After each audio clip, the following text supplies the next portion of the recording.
Pandey classes में स्वागत है। आज हम भारत के राष्ट्रीय आंदोलन के बारे में बताएंगे जो एग्जामों में पूछा जा रहा है। अगर आपको ये वीडियो अच्छा लगे तो इसका अगर पीडीएफ चाहते हैं तो टेलीग्राम पे ब्रिजेश पांडे सर्च करेंगे तो आपका आ जाएगा।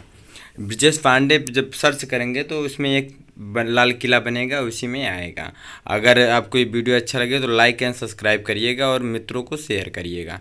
जैसे हम देखते हैं भारत का राष्ट्रीय आंदोलन। भारत का राष्ट्रीय आंदोलन प्रथम कौन हुआ था? भारतीय राष्ट्रीय कांग्रेस की स्थापना 1885 ईस्वी में हुआ था। कांग्रेस की स्थापना 1885 में ए ओ ह्यूम द्वारा की गई, जो एक सेवानिवृत्त ब्रिटिश प्रशासनिक अधिकारी थे। इसका अधिवेशन दिसंबर 1885 में बम्बई में हुआ और इस जो महाराष्ट्र में स्थित है उस समय बम्बई नाम था, अब प्रेजेंट टाइम मुंबई कहा जाता है। इसकी अध्यक्षता व्योमेश चंद्र बनर्जी ने की थी। कौन किया था? व्योमेश चंद्र बनर्जी ने किया था। उसके बाद देखते हैं बंगाल का विभाजन। बंगाल का विभाजन 1905 ईस्वी में हुआ था। बंगाल में राष्ट्रीय चेतना को समाप्त करने के उद्देश्य से लॉर्ड कर्जन द्वारा 16 अक्टूबर 1905 ईस्वी को बंगाल का विभाजन कर दिया गया। कब किया गया? लॉर्ड कर्जन के द्वारा 16 अक्टूबर 1905 ईस्वी में बंगाल का विभाजन किया गया। और देखते हैं जब मुस्लिम लीग की स्थापना। मुस्लिम लीग की स्थापना 1906 ईस्वी में की गई। इसके संस्थापकों में आगा खान, नवाब समीउल्लाह और नवाब मोहसिन उल मुल्क प्रमुख थे, जिन्होंने 1906 ईस्वी में इसकी स्थापना की थी। कब की थी? 1906 ईस्वी में। नेक्स्ट क्वेश्चन देखते हैं home rule. Home rule league की आंदोलन 1916 ईस्वी में हुई थी। कब हुई थी? 1916 ईस्वी में। संवैधानिक उपायों द्वारा स्वशासन प्राप्त करने के उद्देश्य से भारत में होम रूल लीग की स्थापना की गई। इसके संस्थापक बाल गंगाधर तिलक ने 28 अप्रैल 1916 ईस्वी में महाराष्ट्र के में होम रूल लीग की स्थापना की। किसने किया था? बाल गंगाधर तिलक ने किया था। उसके बाद देखते हैं सितंबर 1916 में 28 अप्रैल 1916 को महाराष्ट्र में होम रूल लीग की स्थापना बाल गंगाधर तिलक ने की थी। सितंबर 1916 ईस्वी में एनी बेसेंट द्वारा मद्रास में Akhil Bharatiya home rule league की स्थापना की गई। ये दोनों बहुत कन्फ्यूजन रहता है इसको, इसीलिए हम दोनों एक साथ लिख दिए हैं ताकि आपको याद होगा। अगर इसको पीडीएफ चाहिए तो टेलीग्राम पे ब्रिजेश पांडे सर्च करिएगा। जैसे यूट्यूब पे चैनल पे ब्रिजेश पांडे है, वैसे टेलीग्राम पे भी ब्रिजेश पांडे सर्च करेंगे तुरंत आ जाएगा पांडे क्लासेस करके।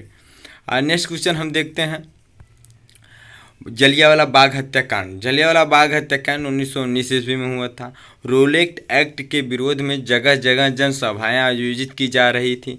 इसी दौरान सरकार ने पंजाब के लोकप्रिय नेता डॉक्टर सैफुद्दीन किचलू और डॉक्टर सत्यपाल को गिरफ्तार कर लिया गया। किसको किसको किया गया? डॉक्टर सैफुद्दीन किचलू और डॉक्टर सत्यपाल को गिरफ्तार कर लिया गया। और इसी गिरफ्तारी का विरोध करने के लिए 13 अप्रैल 1919 ईस्वी को 13 अप्रैल 1919 ईस्वी को अमृतसर के जलियांवाला बाग में एक जनसभा आयोजित की गई, जिस पर जनरल डायर ने गोली चलवा दी। किसने गोली चलवा दी? जिसमें सैकड़ों लोगों की मारे गए। कितने लोग? सैकड़ों लोगों ने मारे गए। तब उसके बाद जब 1919 ईस्वी में जब इसको जनरल डायर करवाए थे, उस समय कौन थे? वायसराय कौन थे? ऐसा क्वेश्चन पूछा जाता है। जलियांवाला बाग जब हत्याकांड हुआ उस समय वायसराय कौन थे? लॉर्ड चेम्सफोर्ड थे। कौन थे? Lord Chelmsford. बहुत इंपॉर्टेंट क्वेश्चन है। बहुत क्वेश्चन लोग सब गलत कर देते हैं, जनरल डायर को मार देते हैं, लेकिन वायसराय अगर पूछा जाएगा तो लॉर्ड चेम्सफोर्ड बताया जाएगा। ठीक है, अगला देखते हैं। इस नेक्स्ट क्वेश्चन हम देखते हैं असहयोग आंदोलन। असहयोग आंदोलन 1920 ईस्वी में हुई थी। लाला लाजपत राय की अध्यक्षता में कलकत्ता अधिवेशन में गांधी जी के नेतृत्व में असहयोग आंदोलन का प्रस्ताव पारित हुआ। कब हुआ था? 1920 ईस्वी में। उत्तर प्रदेश के गोरखपुर जिले में स्थित चौरी चौरा नामक स्थान पर 5 फरवरी 1922 ईस्वी को आंदोलनकारी भीड़ ने पुलिस के 22 जवानों को थाने में जिंदा जला दिया।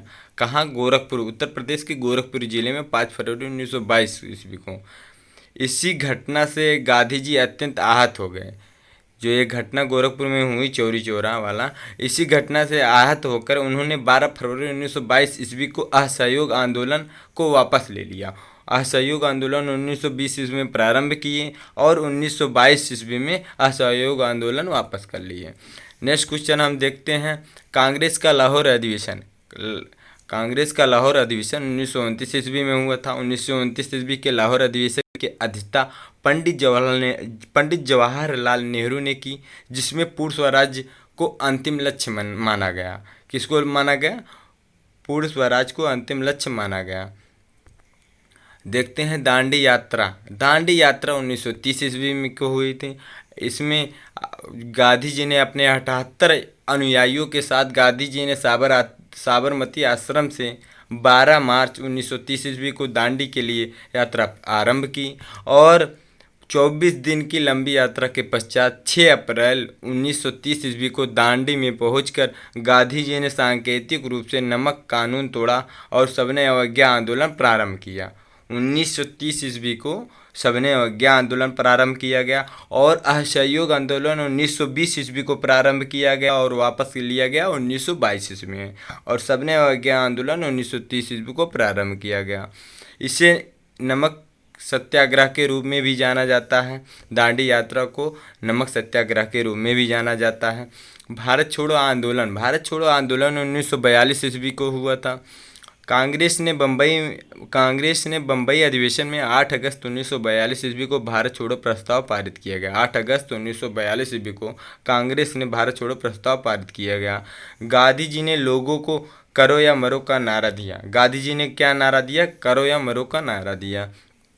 तब देखते हैं next question, cabinet mission. Cabinet mission 1946 ईस्वी को ब्रिटिश प्रधानमंत्री एटली ने 15 फरवरी 1946 ईस्वी को भारतीय संविधान सभा की स्थापना एवं तत्कालीन ज्वलंत समस्याओं पर भारतीयों से विचार विमर्श के लिए कैबिनेट मिशन को भारत भेजने की घोषणा की। कैबिनेट मिशन जो है 1946, ऐसा पूछा जाता है उस समय प्रधानमंत्री ब्रिटिश के कौन थे? एटली थे। कौन थे? एटली थे। तब 24 मार्च 1946 ईस्वी को दिल्ली पहुंचे कैबिनेट मिशन के सदस्य स्टेफोर्ड क्रिप्स, पैट्रिक लॉरेंस और A.V. अलेक्जेंडर। कौन है? एक बार बहुत इंपॉर्टेंट है, जो कैबिनेट मिशन लेके आए थे। कौन सदस्य? 3 सदस्य थे, उनका नाम क्या था? स्टेफोर्ड क्रिप्स, पैट्रिक लॉरेंस और A.V. अलेक्जेंडर। और जुलाई 1946 ईस्वी को कैबिनेट मिशन योजना के अंतर्गत संविधान सभा के लिए चुनाव हुआ। जुलाई 1946 ईस्वी में कैबिनेट मिशन योजना के अंतर्गत संविधान सभा के लिए चुनाव हुआ। मुस्लिम लीग ने कैबिनेट मिशन योजना को अस्वीकार किया। जो कैबिनेट मिशन हुआ था, मुस्लिम लीग ने कैबिनेट मिशन योजना को अस्वीकार किया। मुस्लिम लीग की स्थापना कब हुई थी? 1906 ईस्वी को। ठीक है, ये याद रखिएगा। नेक्स्ट क्वेश्चन हम बढ़ते हैं, माउंटबेटन योजना जो अंतिम योजना थी 19 और स्वतंत्रता प्राप्त 1947 ईस्वी। 22 मार्च 1947 ईस्वी को भारत के अंतिम British viceroy Lord Mountbatten Bharat आए और 3 जून 1947 ईस्वी को लॉर्ड माउंटबेटन द्वारा एक योजना की घोषणा की गई। 3 जून 1947 ईस्वी को लॉर्ड माउंटबेटन द्वारा एक योजना की घोषणा की गई और जिसे माउंटबेटन योजना के नाम से जाना जाता है। और माउंटबेटन योजना को स्वीकार कर देश का विभाजन होना तय हुआ। इस प्रकार 15 अगस्त 1947 ईस्वी को भारत तथा पाकिस्तान 2 नए राष्ट्र अस्तित्व में आ गए। माउंटबेटन योजना को स्वीकार कर देश विभाजन का होना तय हो गया। 15 अगस्त 1947 ईस्वी को भारत तथा पाकिस्तान नामक 2 नए राष्ट्र अस्तित्व में आ गए। जब ये विभाजन हो गया तो उस समय प्रधानमंत्री तब वही पंडित जवाहरलाल नेहरू, राष्ट्रपति राजेंद्र प्रसाद थे और महात्मा गांधी जी थे। और लॉर्ड माउंटबेटन योजना के तहत ये भारत और पाकिस्तान में विभाजन हो गया। अगर आपको ये वीडियो अच्छा लगे तो लाइक एंड सब्सक्राइब करिएगा। अगर आपको ये PDF चाहिए तो टेलीग्राम पे चले जाइएगा और ब्रिजेश पांडे सर्च करिएगा और आपका ये लोगो आएगा जो मैं बता रहा हूँ, ये लोगो देख लीजिए, ये छप के आएगा और इसी पे आप ज्वाइन कर लेंगे तो जितना PDF हम वीडियो डालेंगे उसका PDF सारा आपको इस टेलीग्राम पे प्रस्तुत हो जाएगा। Thank you.